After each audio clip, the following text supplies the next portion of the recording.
Assalamualaikum warahmatullahi wabarakatuh. Di sini saya Cindy Wulan Aprilia dengan NIM 0702012056 dari Prodi Akidah dan Filsafat Islam akan memaparkan sebuah materi untuk memenuhi tugas UAS Al-Arabiyah lil Falasifah 2, yaitu tentang Afkar Ibnu Rushd Al-Falasafiyah atau pemikiran filsafat Ibnu Rushd. Sebelum memasuki tentang pembahasan teks, penting untuk mengetahui kosakata atau mufradat yang ada di dalam teks, yaitu diantaranya al-falsafah, filsafat, ar-riyadhiyat, matematika, al-falak, astronomi, al-mantiq, al-logika, ad-din, agama, al-qawli, hakim, tabib, dokter, at-takwil, takwil, taurah, revolusi, al-hadharah, peradaban. Ismu Ibnu Rushd Al-Kamil Abu Al-Walid Muhammad bin Ahmad bin Muhammad bin Rushd. Waladu Ibnu Rushd fil Andalus bi Madinah Qurtabah. Wa kana waliduhu Ahmad aw Abu Al-Qasim qawliyan fi Qurtabah. Wa kana jidduhu dha'i aswaiti fuqaihan. Ibnu Rushd mempunyai nama lengkap Abu Al-Walid Muhammad bin Ahmad bin Muhammad bin Rushd. Ibnu Rushd lahir di Andalusia, tepatnya di kota Cordoba tahun 526 Hijriah. Ayahnya Ahmad atau Abu Al-Qasim seorang hakim di Cordoba, dan kakeknya sangat terkenal sebagai ahli fikih. Waladu Ibnu Rushd fi asrati musallamah muhtaramat wa mutadayyina. Kana jidduhu wa waliduhu man atba'ul madhhabal maliki. Mithlu hadhil bi'ati ja'ilati Ibnu Rushd muta'attishan il ma'rifati mundasfiqor. Ibnu Rushd lahir di keluarga terhormat dan taat dalam beragama Islam. Kakek dan ayahnya penganut mazhab Maliki. Lingkungan yang seperti itu yang membuat Ibnu Rushd sejak kecil haus akan ilmu pengetahuan. Terus Ibnu Rushd fi tufulati takhasusati mukhtalifah mithlul Quran wal hadith wal fiqh wal ulumid daqiqah ka ar-riyadhiyat wal falak wal mantiq wal falsafah wat tib. Pada saat usia anak-anak, Ibnu Rushd sudah mempelajari berbagai disiplin ilmu seperti Al-Quran, hadis, fikih, serta ilmu-ilmu eksak seperti matematika, astronomi, logika, filsafat, dan kedokteran. Karena Ibnu Rushd fi hayati syakhsan yuhibbu ay ya'isha hayatu basitah wa mutawadhi'ata ba'dan nadhar 'anil malabisi wa mumtalakat. Tabi'atuhu karimatan jidda hatta liman yu'adihi aw yuhinuhu. Semasa hidupnya, Ibnu Rushd merupakan seorang yang suka hidup sederhana dan bersahaja, tanpa memperdulikan pakaian dan harta benda. Sifatnya sangat pemurah sekalipun kepada orang-orang yang memusuhi atau menghina dirinya. Tamma istikhdam muqdami hayatihi li adai wajibatin qudatin wa atabain, walakinna fil warbi kana yu'arifu bi filosof alladhi tarsil afkari aristu wa alaqqa 'alaiha. Kehidupannya sebagian besar digunakan untuk menjalani tugas sebagai hakim dan dokter, tetapi di barat ia dikenal sebagai filosof yang banyak mengkaji dan mengomentari pemikiran Aristoteles. Musahamatu aqlaniyah Ibnu Rushd hiya nadhariyatuhu fi indimaj ad-din wal falsafah. Kontribusi rasionalisme Ibnu Rushd adalah teorinya tentang perpaduan agama dan filsafat. Wa yakhlasu Ibnu Rushd ila annahu la yujad tadharubu bainal wahyi wal aqli wal falsafah wad din wal anbiya'i wa aristu li annahum jami'an ya'tuna min nafsul asli. Ibnu Rushd memberikan kesimpulan bahwa tidak ada pertentangan antara wahyu dan akal, filsafat dan agama, para nabi dan Aristoteles, karena mereka semua datang dari asal yang sama. Hadza mabniyun ala ayatil Qur'an wa khaswa'isul falsafah ka'ilmin yumkinu an yaqwadal insan ila ma'rifata akmal. Hal ini didasarkan pada ayat-ayat Al-Quran dan karakter filsafat sebagai ilmu yang dapat mengantarkan manusia kepada pengetahuan yang lebih sempurna. Wa bihasbuhu fa inna dirasatal falsafah wa taflisuf bihaddi dzatiha laisa muharramina fil Islam حتى القرآن كذلك للمسلمين يحتوي على آيات كثيرة تدعو إلى دراسة الفلسفة. Menurutnya, belajar filsafat dan berfilsafat itu sendiri tidak dilarang dalam agama Islam. Bahkan Al-Quran sebagai pedoman umat Islam berisi banyak ayat yang menghimbau agar mempelajari filsafat. Litajannaba ayya ta'arudi bainal falsafati wal Qur'an. Akkada Ibnu Rushd ala anna nas al-Qur'an yajibu ayyufassir au yu'adda at-takwil. Untuk menghindari adanya pertentangan antara filsafat dengan Al-Quran, Ibnu Rushd menegaskan bahwa teks Al-Quran hendaknya diberi interpretasi atau dilakukan takwil.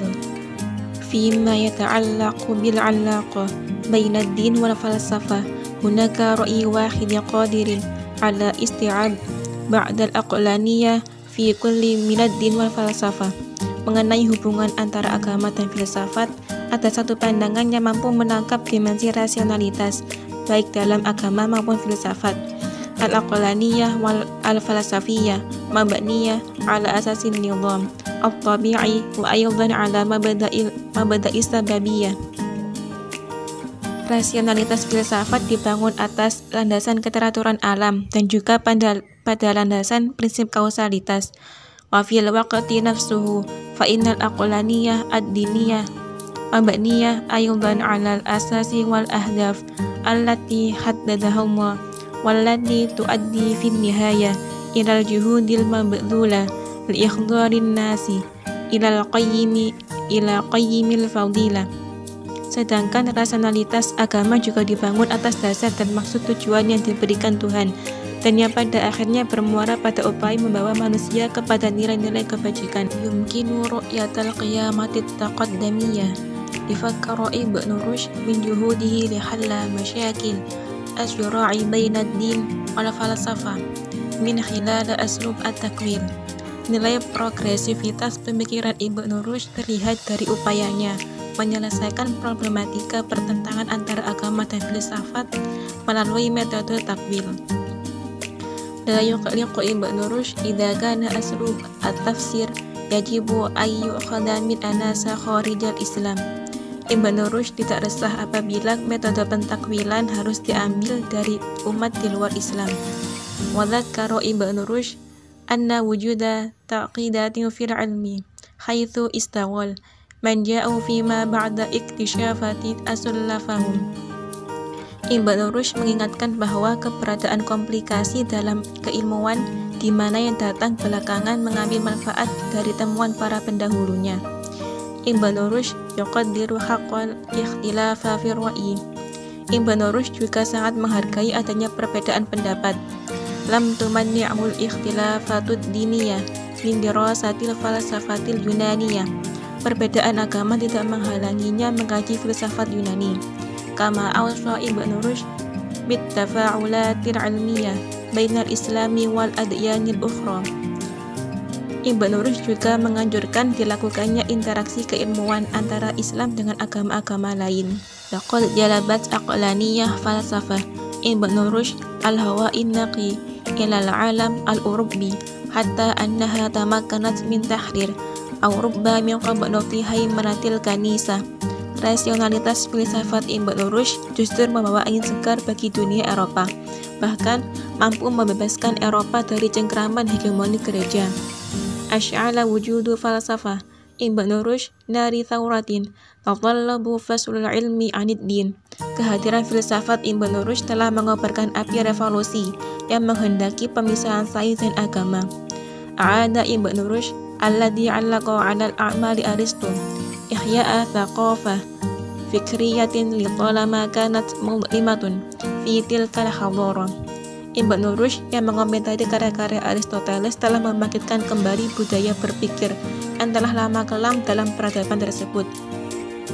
Pada al-wa'i bi-ilhahi nisbah fi fahum ayat Allah yazdahiru fi Eropa.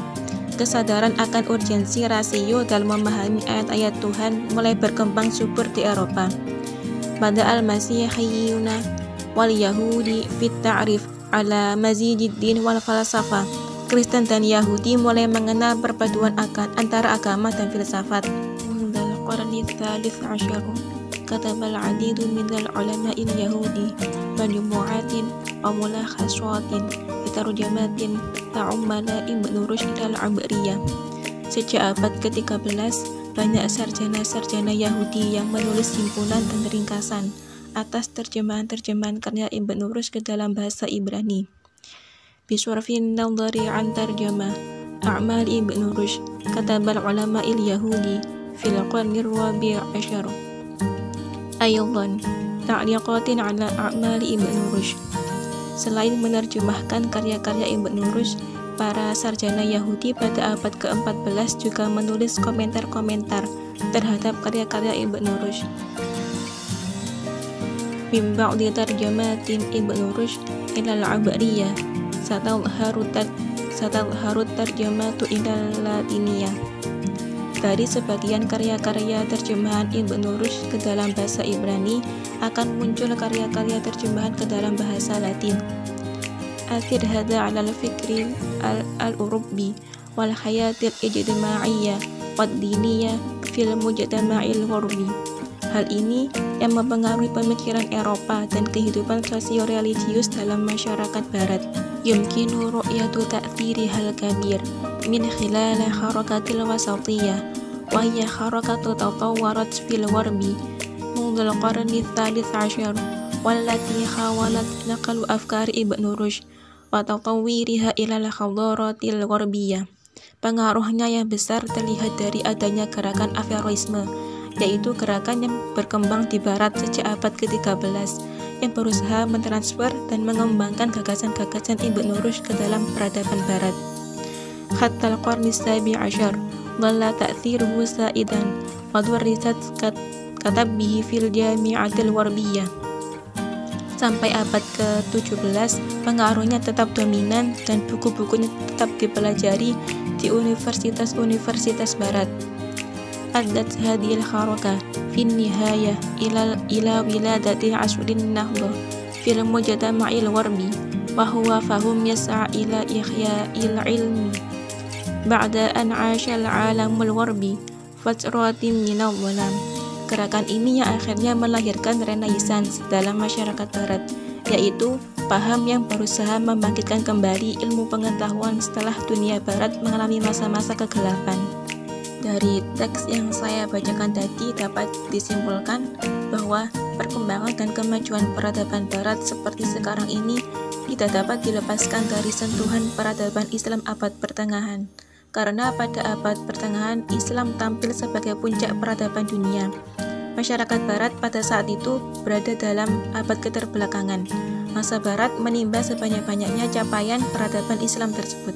Tokoh yang paling berpengaruh bagi bangsa barat dalam transformasi peradaban tersebut adalah Ibnu Rushd. Pengaruhnya yang besar terlihat dari adanya gerakan Averroisme, yaitu gerakan yang berkembang di barat sejak abad ke-13 yang berusaha mentransfer dan mengembangkan gagasan-gagasan Ibnu Rushd ke dalam peradaban barat. Itulah yang dapat saya sampaikan. Kurang lebihnya mohon maaf. Terima kasih. Sekian. Wassalamualaikum warahmatullahi wabarakatuh.